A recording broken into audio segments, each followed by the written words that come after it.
In talking about relationship between the United States and China, we want to again give a little bit of background information. We want to go back to World War II. We probably remember that even as early as 1937, when Japan invades mainland China, in 1937, you might remember the United States supported the Chinese in their fight against the Japanese. Even though, what had the United States Congress already passed, which said we shouldn't be supporting these countries fighting in war? Neutrality acts. Yeah, a series of neutrality acts. But Franklin Roosevelt was able to circumvent those neutrality acts by what technicality? Very good. When Japan invaded China, there was no declaration of war, so it technically wasn't a war, as wars are declared. So the United States is going to be aiding China in their fight against the Japanese. But most of our aid during World War II is going to make its way into the hands of Chiang Kai-shek's nationalist KMT, or the Kuomintang Party, okay? We've already talked about these guys. Most of our aid during the Second World War goes to the Chinese nationalists. In the aftermath of World War II, so now we're to 1945 and after, in the aftermath of World War II, we are going to see the United States continue to support Chiang Kai-shek and those nationalists of the KMT. And we remember that after World War II, that Chinese Civil War starts right back up. So you've got communists in China led by Mao fighting nationalists in China led by Chiang Kai-shek. The United States is sending some limited aid into Chiang Kai-shek.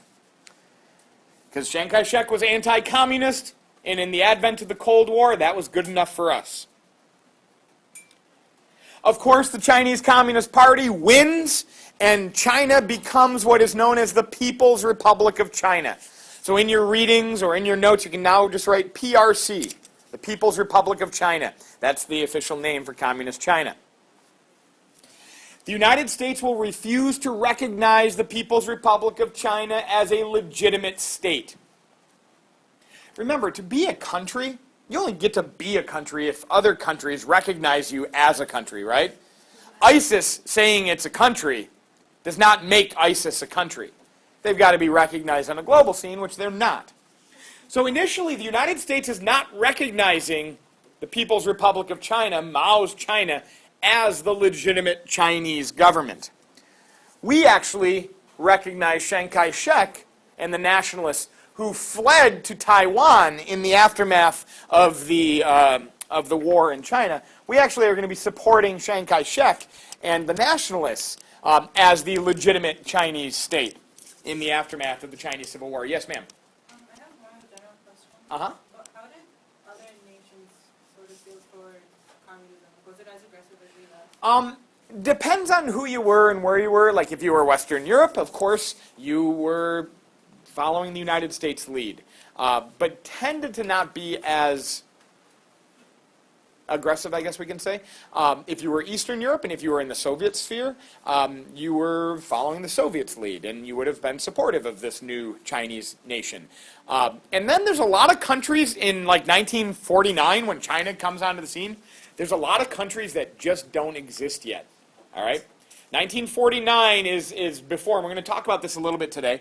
1949 is right before we have some massive decolonization movements taking place in South Asia, Southeast Asia, Africa. Like most of Africa by 1949 is still colonized by European powers. So they're not actually countries yet that would have a say in such a thing. That will come up in today's conversation, though. So the United States refuses to recognize the People's Republic of China as a legitimate state. We continue to support Chiang Kai-shek on Taiwan. And in fact, the United States will move to have the Taiwanese, Chiang Kai-shek now, I say Taiwanese, they're Chinese, but they live now on Taiwan. To have Chiang Kai-shek and the China on Taiwan be the representative on the United Nations Security Council. You guys remember when the United Nations was born, there were 5 countries that were made permanent members of the Security Council. And those 5 countries are, Yusuf, give me one. France, yes. The United States, the UK, the Soviet Union, and then China.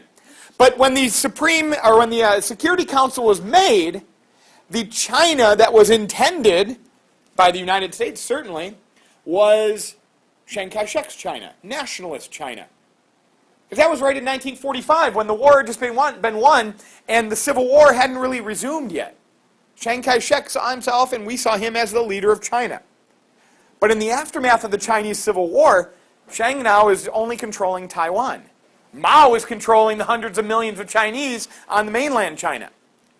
And so when the United States refuses to see the People's Republic of China as the legitimate China and refuses to allow them their seat on the Security Council, the Soviet Union will boycott that Security Council in protest. And that will be important to our story, to remember that the Soviets boycott the Security Council. So the main area of dispute between the United States and China, at least in the first decade and a half of this relationship, is going to be centered on the island of Taiwan. I'm going to talk a lot about Taiwan today. And this is kind of interesting because to this day, in 2016, Taiwan and China are still a major area of dispute. China does not see Taiwan as an independent state. Taiwan sees itself as the legitimate Chinese government. China, communist China, would love to bring Taiwan back into the fold. The United States has pledged to defend Taiwan through the story that we'll talk about today. This is still an issue to this day. There are some secondary issues as well, though, that we're going to talk about. Korea is, of course, going to enter the story. Japan is going to enter into our story. And then an area of the eastern part of present-day China, Tibet, yes. Western part, pardon me. Western part, yes. It's kind of funny. Today, the Kuomintang are a pretty pro-Chinese party in Taiwan.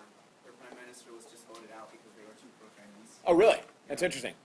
But it's the same party that's ruling the, and they've always ruled. But now they're like pro-mainland Chinese. They want more integration. Which is not surprising now that China has become such an economic powerhouse that now there might be more moves to bring them together. All right, I'm going to talk for a moment about Tibet. You guys may or may not have heard of Tibet. Anybody hear of Tibet? What do we know about Tibet? Darshan, what do you know about Tibet?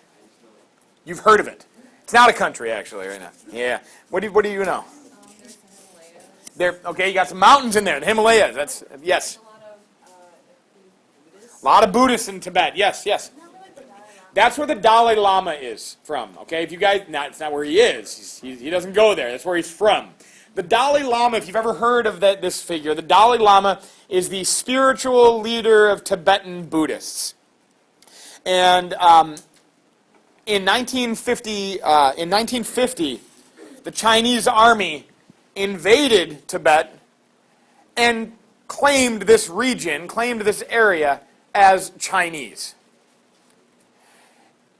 Buddhists were persecuted, there were massacres. The Dalai Lama fled Tibet. The spiritual leader of Tibet fled. He got out of there.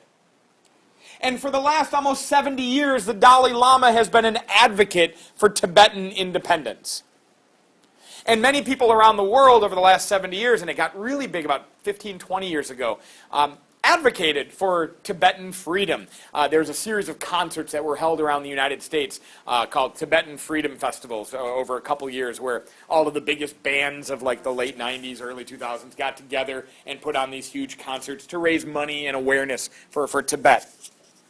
The United States in 1950 is going to condemn China for this expansionism. While Mao says, this is a domestic concern, this is not foreign policy issues or anything like that, this is a domestic issue. But right off the bat, the United States sees China and the expansion of communism in Asia as an issue, as a threat.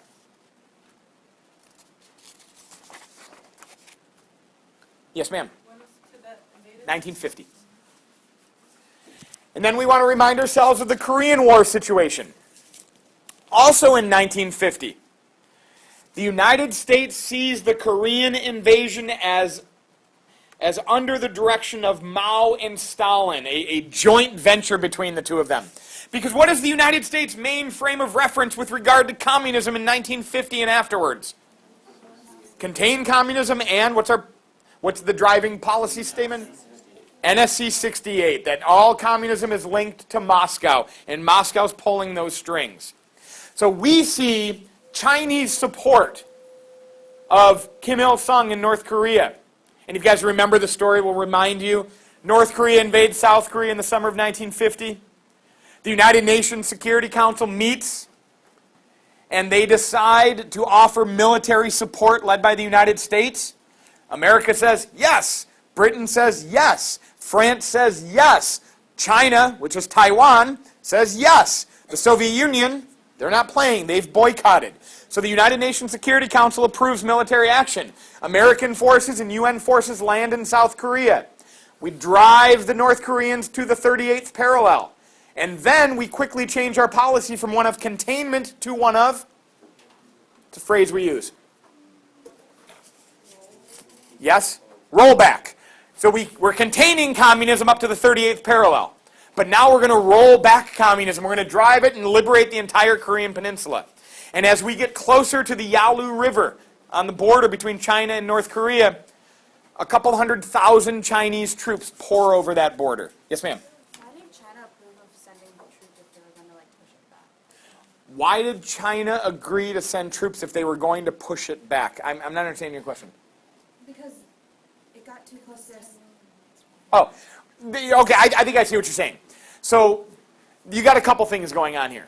First of all, there was the hope from China that if China offers some assistance to North Korea, that down the road, the Soviet Union might offer assistance to China when they need help to take Taiwan back over. They agree to send aid to South Korea.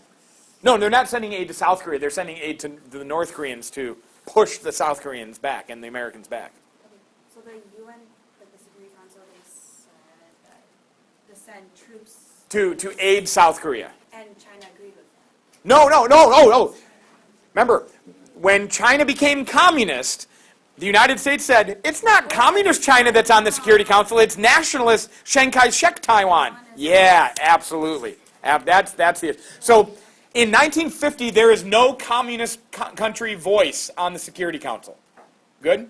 So pretty much all the powers on the Security Council are following the United States lead. So when does China, or the communist China, become part of the Security Council? Can you wait on that? Because it's just part of our story, but I don't want to spoil it, right? So anyway, the Korean War story, the Chinese are going to send hundreds of thousands of troops into this fight. After 3 years of fighting, by 1953, the Korean War will come to an end. China has lost upwards of 1 million people fighting in this war. The results of the Korean War. Previously, the United States had been reluctant to offer any long-term protection to Taiwan. We didn't make any promises to Taiwan. Because back in 1950, where was the Americans' primary concern in the Cold War? It was over in Europe.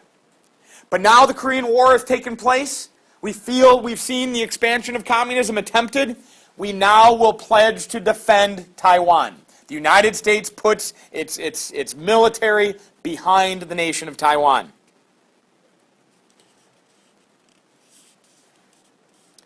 The Korean War will, in many ways, weaken China because it's a hugely expensive war, both in terms of money and manpower. And we also want to remember that the Korean War story starts to help along that Sino-Soviet split, right? Because the Soviet Union is going to make China a lot of loans during the war. And they're not going to relieve any of that financial burden that China has to repay. All right. Down the road, sure. In 1954, and again in 1958, China will do some serious saber rattling with regards to Taiwan. And we've used that phrase before, right? Saber rattling, like threatening war. 1954 to 1958, China will do some serious saber rattling towards Taiwan. And this is really going to show us the change in American policy that I just talked about. Back in 1950, before the Korean War, President Truman said that the United States has no desire for establishing military bases on Taiwan. That is not anything that we are looking towards doing.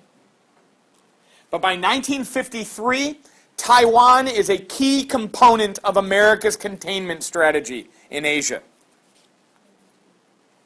53, after the Korean War.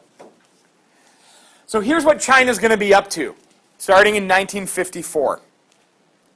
Mao is going to test the waters, dip his toes in, see how serious the United States might really be about defending Taiwan. Now, who's president of the United States in 1954? Now Eisenhower comes in. Let's go through the chain. Roosevelt dies in 45.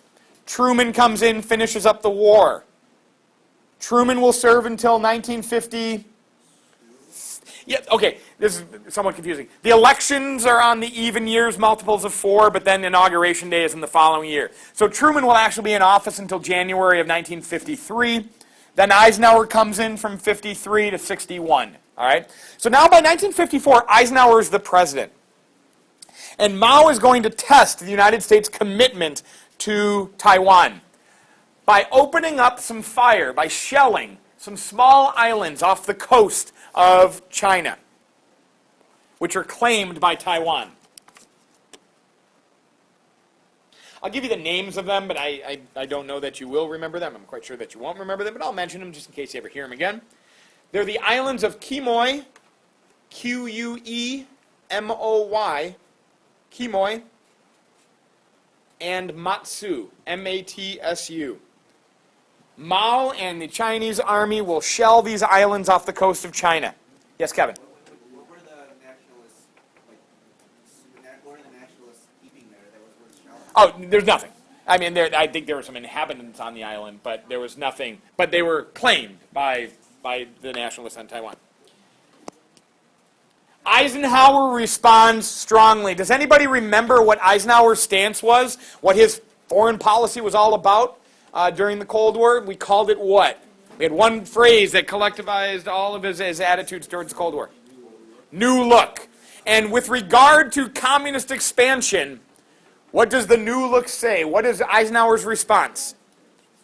What do you want to say? Yeah. Okay, we call it massive retaliation, using the art of what was known as brinkmanship, according to his Secretary of State, John Foster Dulles. Getting to the brink of war to get your opponent to back down. Threatening massive nuclear retaliation. And by the time we get to 1954, remember, the United States doesn't only have atomic bombs, we now have hydrogen bombs. On 1,000 times in an order of magnitude more powerful than the atomic bombs. So threaten massive retaliation in order to get your adversary to back down. And in 1954, Eisenhower will do just that.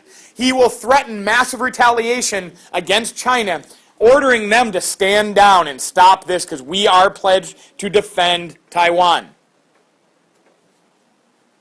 And Mao stands down. Mao stands down. It worked.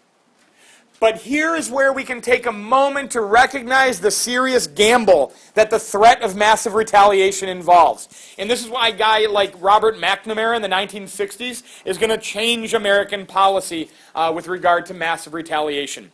Because for Eisenhower, he had really only two options, right? What if Mao had not backed down? What if Mao continued to shell those islands? Or what if Mao even made a move towards Taiwan? And the United States had threatened massive retaliation. What are the two options we can take? Yeah. Humiliation or like bomb life. Very good. McNamara said you either have nuclear holocaust or national humiliation. Because if Mao calls Eisenhower's bluff, Eisenhower is left with either actually using these weapons or backing off and never really being able to issue a viable threat again. Kevin. Why couldn't Eisenhower just send Navy ships from Okinawa and Japan?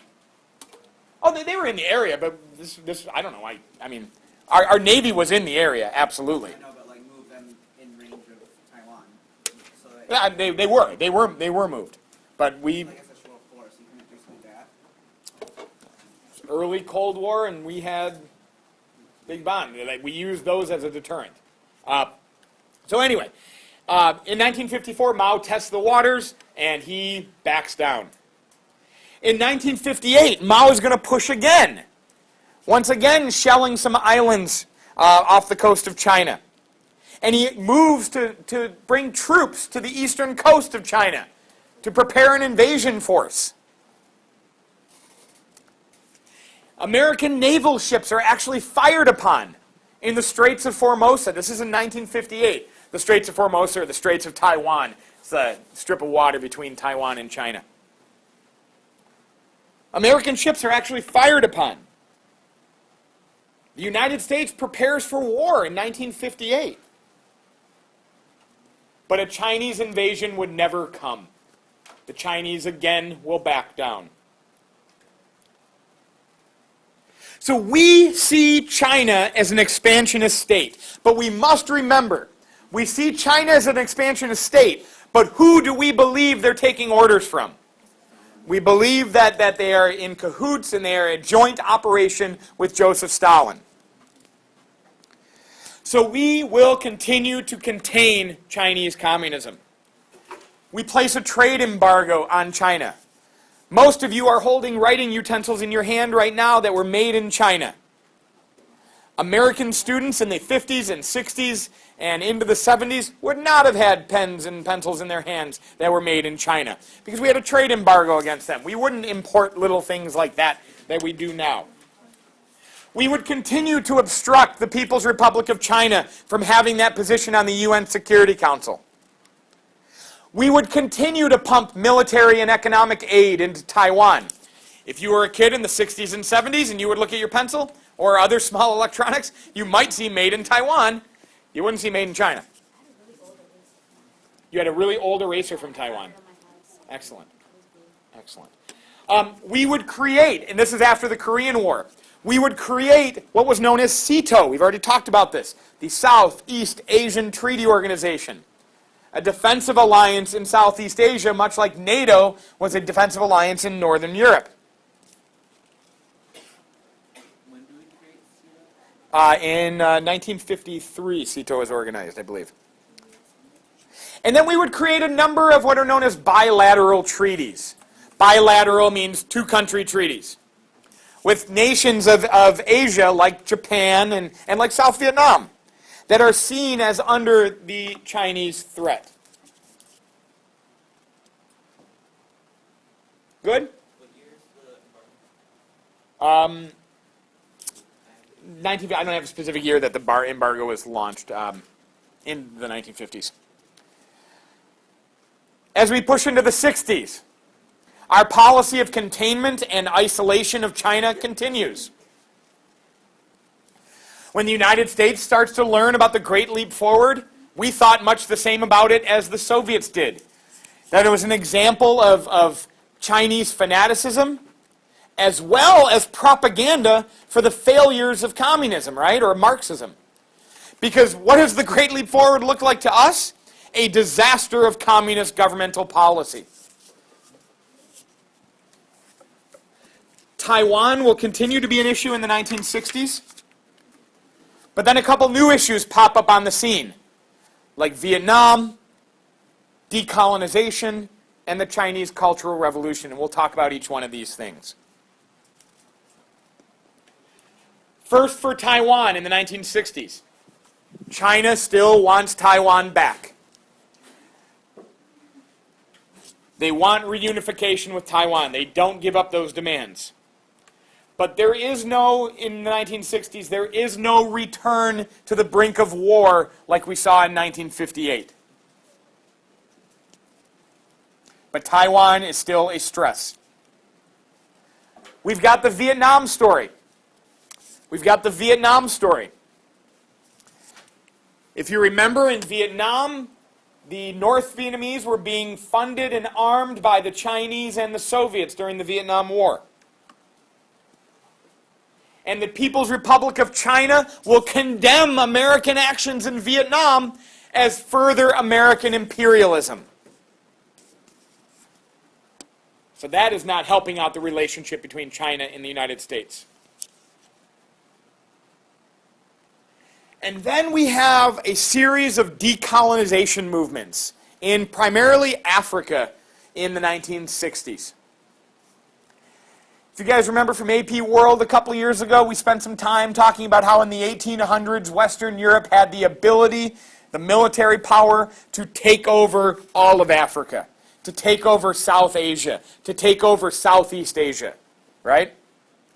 Well, in the aftermath of World War II, and with the advent of strong nationalist movements throughout Africa and South Asia and Southeast Asia, most of those nations would fight, or at least even be granted their own independence. So this is what's known as decolonization after World War II, primarily in the 50s, but mostly for Africa into the 1960s. China wanted to be friends with these brand new nations.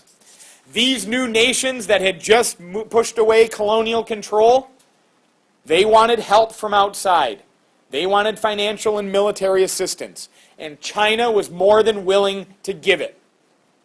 China was very willing to give it because this is amidst the Sino-Soviet split, right? And if China could be a friend with a newly independent African nation before the Soviets got there, well then China is in a more powerful global position when it comes to international communism. So China became a huge supporter of these decolonization movements and these brand new countries.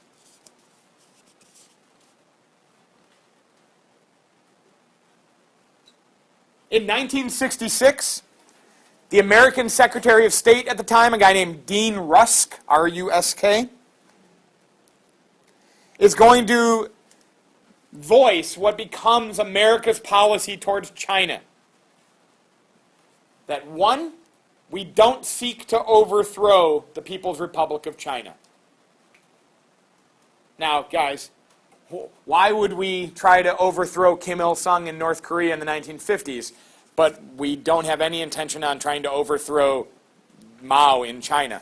Yeah. It's a much bigger power. You're talking hundreds of millions of people in a much larger territory. Can't do it. So we have no intention of overthrowing the People's Republic of China.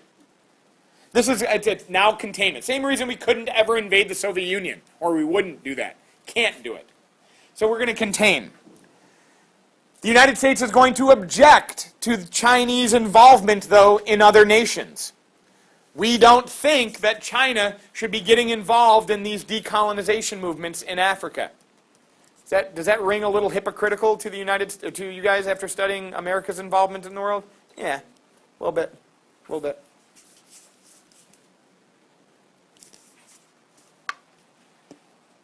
And Dean Rusk will admit that China is more violent in words than in actions. Like Mao talks a big game, but he doesn't really follow through. We saw that in 1954. We saw that in 1958. We saw what Mao said about Khrushchev and the Cuban Missile Crisis, right? Should have used those nukes. Well, Mao has his own nuclear weapons by 1964, right? Does he ever use them? No. So maybe the bark is a little bit more than the bite when it comes to Mao Zedong. But that we still should not underestimate China. But ultimately, in the 1960s, as much of a threat as we see China as being, who is our primary adversary? The Soviets. The Soviets have thousands of nuclear warheads and long-range missiles capable of destroying the United States. China does not. We still see the Soviet Union as really pulling the strings in this relationship. In 1968, China begins the Cultural Revolution. We talked about this the other day. Just like the Soviet Union, the United States will see this as out-of-control fanaticism by Mao Zedong. In China itself, the Cultural Revolution results in even more anti-American rhetoric coming from their government. So the relationship between the United States and China is not good. But at least where we're concerned, it's not as dangerous a situation as the Soviets ever were. And I think it's easy to see that by far the more contentious relationship is between the Soviets and the Chinese, not the Soviets and the Americans, not the Americans and the Chinese. Good?